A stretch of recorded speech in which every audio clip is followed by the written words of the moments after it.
सुप्रभात बच्चों, आज हम आपके लिए टॉपिक लाए हैं प्रकाश का वर्ण विक्षेपण, डिस्पर्सन ऑफ लाइट। तो समझते हैं वर्ण विक्षेपण। देखिए, आपके पास एक प्रिज्म है, ठीक है। इस प्रिज्म पर श्वेत प्रकाश आपतित करता है। तो प्रिज्म का एक गुण होता है कि ये इस श्वेत प्रकाश को 7 अलग अलग रंगों में बांट देता है। यहाँ पर हमने 3 रंग दिखा रखे हैं, लेकिन इनके बीच में अन्य रंग होंगे। तो 7 रंगों में ये इसको बांट देता है। तो प्रिज्म का जो यह गुण होता है, या इस घटना को कि प्रिज्म पर जब श्वेत प्रकाश आ जाता है और ये जो निर्गत किरणें होती हैं आपके पास 7 रंगों में प्राप्त होती हैं, तो यह घटना प्रकाश का वर्ण विक्षेपण कहलाता है, ठीक है। हम यहाँ चित्र में देख रहे हैं कि बैंगनी जो किरण है वो प्रिज्म के आधार की ओर अधिक झुक रखी है, ठीक है, और लाल रंग की जो किरण है वो आधार की ओर कम झुकी हुई है। इन दो किरणों की बात हम करते हैं। तो इसका क्या कारण है? तो इसका कारण है जो लाल प्रकाश का वेग होता है, ठीक है, जब वो किसी पदार्थ के माध्यम से गुजरती हैं तो लाल प्रकाश का जो वेग होता है वो सबसे अधिक होता है, इसलिए वो सबसे पहले बाहर निकल जाती है। और बैंगनी प्रकाश का जो वेग होता है वो सबसे कम होता है, इसलिए वो आधार की ओर अधिक झुकती हुई निकलती है, ठीक है। अगला क्या है? जो इसका तरंगदैर्घ्य होता है, लाल प्रकाश का जो तरंगदैर्घ्य होता है, तो तरंगदैर्घ्य लाल प्रकाश का सबसे अधिक होता है और बैंगनी का सबसे कम होता है। ये परीक्षा में क्वेश्चन पूछाता है, जो प्रिज्म से 7 रंग निकलते हैं उसमें सबसे अधिक तरंगदैर्घ्य किस रंग का होता है या सबसे कम तरंगदैर्घ्य किस रंग का होता है। तो आपको ये ध्यान रखना है कि लाल प्रकाश का तरंगदैर्घ्य सबसे अधिक, वेग भी लाल प्रकाश का सबसे अधिक होता है, बैंगनी प्रकाश का तरंगदैर्घ्य सबसे कम, का वेग भी सबसे कम होता है, ठीक है। तो इसीलिए जो है बैंगनी जो किरण है सबसे अधिक झुकती है और लाल किरण सबसे कम झुकती है। तो हम इसको इस प्रकार से लिख लेंगे, जब कोई श्वेत प्रकाश किसी प्रिज्म से गुजरता है तो प्रिज्म श्वेत प्रकाश को 7 रंगों में बांट देता है। प्राप्त रंगों के समूह को, जो 7 जो रंगों का समूह है, इसको वर्णक्रम कहते हैं, ठीक है। अतः किसी प्रिज्म द्वारा श्वेत प्रकाश को विभिन्न रंगों में या अलग अलग रंगों में विभक्त करने की ये जो घटना है, इसको हम क्या कहते हैं? वर्ण विक्षेपण कहते हैं। लाल रंग का विचलन सबसे कम तथा बैंगनी रंग का विचलन सबसे अधिक होता है।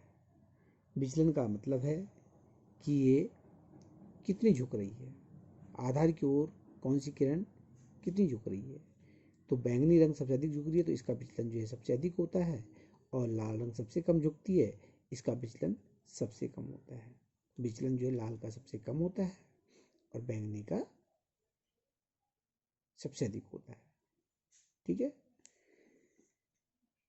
लाल का वेग सबसे अधिक, वेग क्या होता है? लाल रंग का सबसे अधिक होता है और बैंगनी का सबसे कम होता है। इस घटना में जो 7 रंग प्राप्त होते हैं, इसमें लाल रंग का जो प्रकाश प्रिज्म के आधार से सबसे कम और बैंगनी रंग का प्रकाश सबसे अधिक झुकता है। तो ये विचलन पर आधारित है, क्योंकि बैंगनी प्रकाश का वेग सबसे कम होता है, अतः इसका विचलन सबसे अधिक होता है। लाल का वेग सबसे अधिक होता है तो इसका विचलन सबसे कम होता है। विचलन मतलब होता है कितनी ये झुकती है, समझे आप लोग?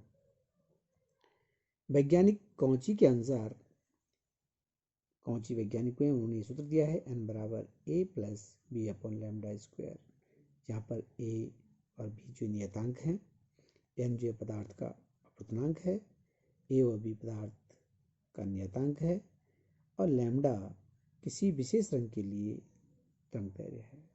जिस भी रंग का हमने निकालना है उसका हम तरंगदैर्घ्य रख करके यहाँ पर इसका अपूर्णांक ज्ञात कर सकते हैं। ठीक है, तो यहाँ पर जो है अपूर्णांक भी सबका क्या होता है, अलग अलग होता है। अब देखिए लैम्डा क्या है, तरंगदैर्घ्य है। तरंगदैर्घ्य सबसे अधिक किसका होता है, लाल रंग का होता है। यहाँ पे हम जो है मान रखेंगे तरंगदैर्घ्य का लाल रंग के लिए, तो ये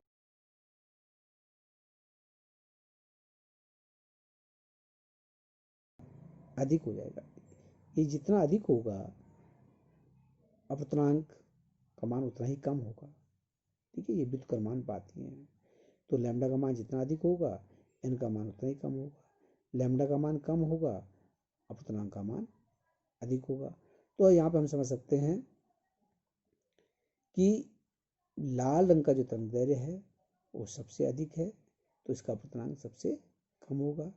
बैंगनी रंग का तरंगदैर्घ्य सबसे कम है, तो बैंगनी रंग का अपूर्णांक सबसे अधिक होगा। ठीक है, क्योंकि दोनों क्या है, एक दूसरे के व्युत्क्रमानुपाती हैं। समझे इस चीज को, ये बढ़ेगा तो ये घटेगा, ये घटेगा तो ये बढ़ेगा।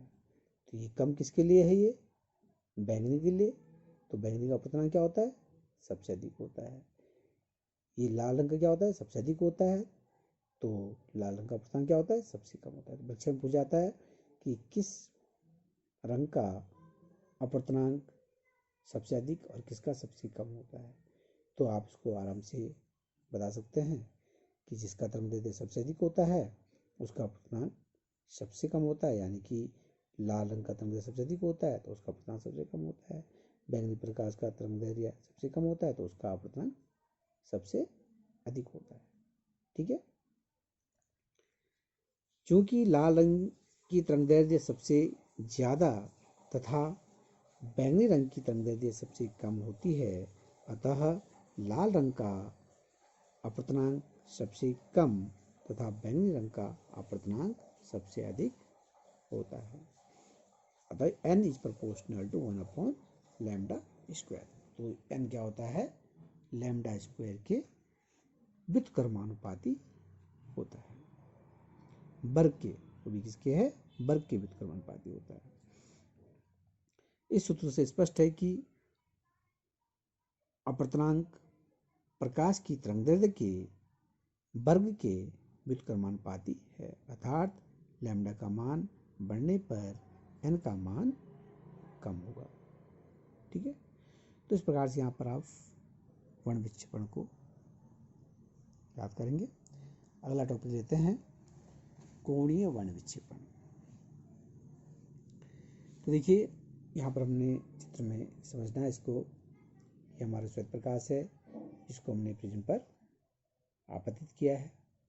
ठीक, इस प्रकार से यहाँ पर ये निर्गत किरणें निकलेंगी आपके पास 7 रंगों में।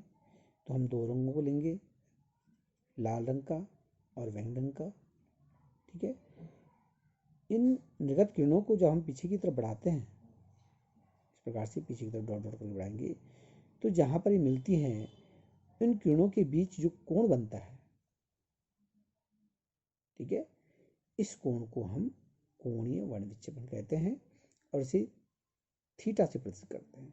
अब देखिए यहाँ पर यह हमारी निर्गत आपतित किरण है, इसको हम आगे की तरफ बढ़ाते हैं इस प्रकार से, तो ये कोण आपके पास जो होगा ये विचलन कोण कहलाता है लाल रंग के लिए, जिसको हम डेल्टा से प्रदर्शित करते हैं। इसी प्रकार से विचलन कोण पीले रंग के लिए हो जाएगा डेल्टा वाई, और विचलन कोण बैंगनी रंग के लिए हो जाएगा डेल्टा वी। ठीक है, तो हम यहाँ पे देख रहे हैं चित्र में विचलन कोण किसका सबसे अधिक है, बैंगनी का सबसे अधिक है। तो इन दोनों को हमने पीछे को बढ़ाया, बैंगनी को और लाल रंग की जो निर्गत किरण उनको पीछे बढ़ाते हैं तो ये बिंदु O पर यहाँ पर मिलती हैं, तो इसके बीच जो कोण बनता है वही हमारा क्या कहलाता है, कोणीय वर्ण विक्षेपण कहलाता है। ठीक है,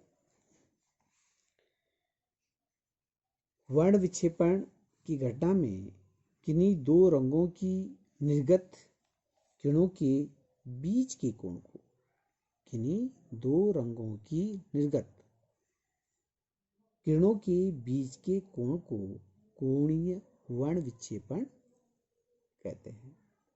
समझिए, अतः लाल तथा बैंगनी रंग की निर्गत किरणों के बीच कोणीय वर्ण विक्षेपण थीटा बराबर delta V minus delta R, विचलन कोण का जो अंतर है इन दोनों का, उससे हम क्या निकाल देंगे,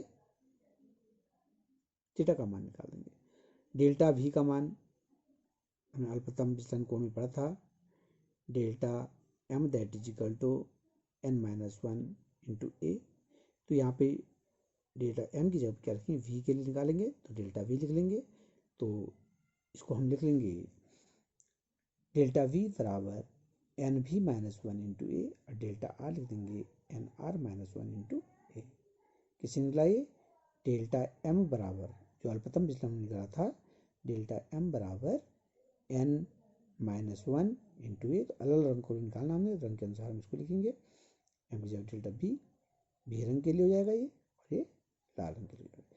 ये जो मान है, इस मान को हम यहाँ पर पुट करेंगे तो ये आएगा पास डेल्टा V की जगह रखेंगे NV-1 इंटू A माइनस इसका मान रखेंगे NR-1 इंटू